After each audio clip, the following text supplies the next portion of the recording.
നമസ്കാരം. ഞാൻ ഡോക്ടർ വിനീത ശ്രീകുമാർ, ഹോമിയോപ്പത്തിക് ഫിസിഷ്യനാണ്.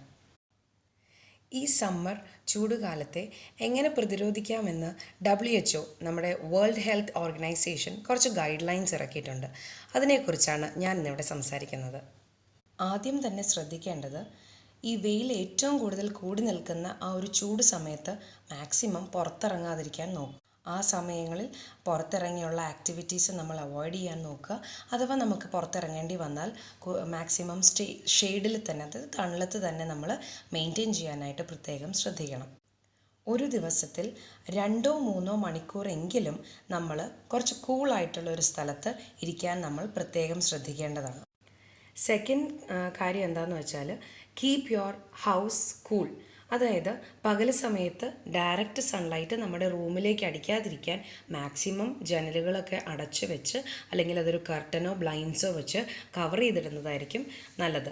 എന്നിട്ട് രാത്രി കാലങ്ങളിൽ വെയിലൊക്കെ മാറുന്ന ആ ഒരു സമയത്ത് കുറേ നേരമെങ്കിലും ആ വിൻഡോസൊക്കെ അല്ലെങ്കിൽ ഡോഴ്സൊക്കെ ഒന്ന് തുറന്നിട്ട് റൂം ഒന്ന് കൂളായതിന് ശേഷം മാത്രം ആ വിൻഡോസൊക്കെ നമുക്ക് അടച്ചിടാവുന്നതാണ്.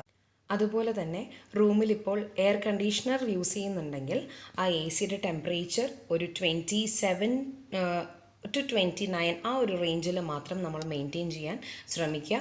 അതിനോടൊപ്പം നമുക്ക് ചെറിയ രീതിയിൽ you can also put on electric fan, നമ്മുടെ ഫാനും കൂടെ നമുക്ക് ഓൺ ചെയ്യാവുന്നതാണ്.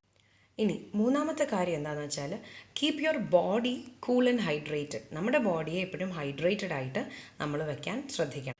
അതിന് വേണ്ടിയിട്ട് എപ്പോഴും ലൈറ്റ് കളേർഡ് ആയിട്ടുള്ളതും അതുപോലെ ലൂസ് ഫിറ്റിംഗ് ആയിട്ട് ഒരുപാട് ടൈറ്റ് അല്ലാത്ത ക്ലോത്തിങ്സൊക്കെ യൂസ് ചെയ്യാനായിട്ട് ശ്രമിക്കുക. പിന്നെ ഒരു 2-ൽ കൂടുതൽ പ്രാവശ്യമെങ്കിലും ദിവസവും നമ്മൾ കുളിക്കാനായിട്ട് ശ്രദ്ധിക്കുക. പിന്നെ ബോഡി ഹൈഡ്രേറ്റഡ് ആയിട്ടിരിക്കാൻ നമ്മൾ റെഗുലറായിട്ട് വെള്ളം കുടിക്കണം. അതായത് 1 മണിക്കൂറിൽ 1 കപ്പ് വെള്ളമെങ്കിലും നമ്മൾ ദിവസവും കുടിക്കുന്ന രീതിയിലായിരിക്കണം നമ്മൾ അത് ഹൈഡ്രേറ്റ് ചെയ്യണം. അതുപോലെ തന്നെ ഒരു നനഞ്ഞ തുണി വെച്ച് എപ്പോഴും ശരീരം തുടച്ചുകൊണ്ടിരിക്കുന്നത് എപ്പോഴും നല്ലത്. ഫോർത്ത് വൺ ഈസ്, ഇനി നമ്മൾ എങ്ങനെയാണ് കുട്ടികളെയും ഇൻഫൻസിനെയൊക്കെ ഈ ചൂടിൽ നിന്നും നമുക്ക് പ്രൊട്ടക്റ്റ് ചെയ്യാവുന്നതാണ്. ഇനി അതുപോലെ ഒരിക്കലും കുട്ടികളെ ആണെങ്കിലും നമ്മുടെ ആനിമൽസ് പെറ്റ്സിനെ ആണെങ്കിലും ഒരിക്കലും പാർക്ക് ചെയ്തൊരു വാഹനത്തിൻ്റെ അകത്ത് ലോക്ക് ചെയ്തിട്ട് നമ്മൾ പോകരുത്. കാരണം ടെമ്പറേച്ചർ ഡേഞ്ചറസ്ലി ഹൈ ആവാനുള്ള ചാൻസ് വളരെ കൂടുതലാണ്. ഇനി ഇപ്പോൾ നമ്മളൊരു സ്ട്രോളറോ പ്രാമോ ഒരു ഇൻഫൻറ്റിന് വേണ്ടി യൂസ് ചെയ്യുന്നുണ്ടെങ്കിൽ ഒരിക്കലും അതൊരു ഡ്രൈ ഫാബ്രിക് വെച്ച് കവർ ചെയ്യാതെ ഒരു നനഞ്ഞ തുണി വെച്ച് നമ്മൾ കവർ ചെയ്യണം. അല്ലെങ്കിൽ അതിൻ്റെ അകം പെട്ടെന്ന് ചൂടാവുകയും ഇൻഫൻസിനെ അത് പെട്ടെന്ന് എഫക്റ്റ് ചെയ്യും. അപ്പോൾ ഇത്രയും കാര്യങ്ങളാണ് നമ്മൾ അത്യാവശ്യമായിട്ട് ശ്രദ്ധിക്കേണ്ടത്. Have A safe summer. Thank you.